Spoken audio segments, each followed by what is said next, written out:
أعوذ بالله من الشيطان الرجيم. بسم الله الرحمن الرحيم.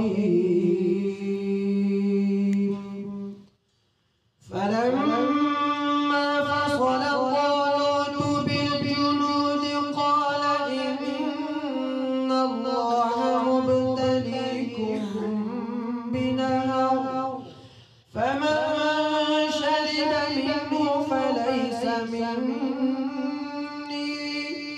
ومن لم يطعمه فإنه مني إلا من اغترف غرفة بيده فشربوا منه إلا قليلا منهم.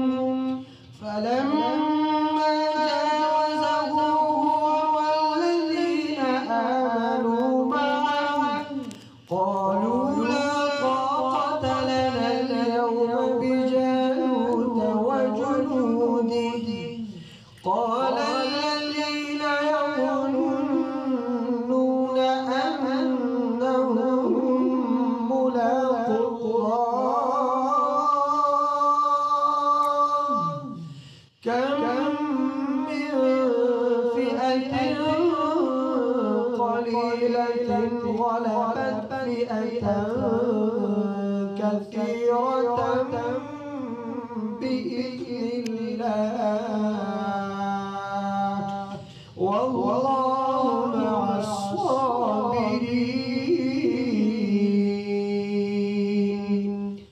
ولما برزوا لجالوت وجنوده قالوا ربنا أفرغ علينا صبرا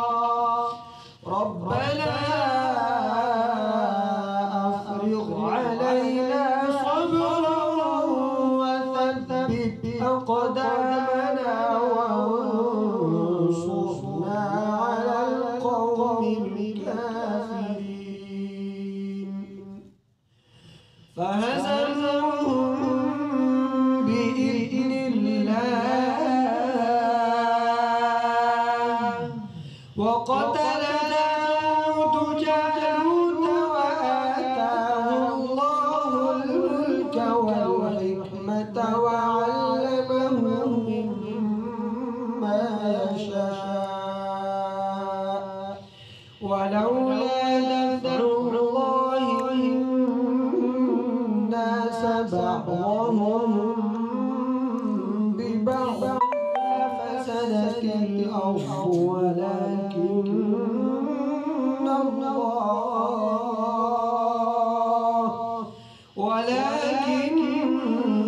الله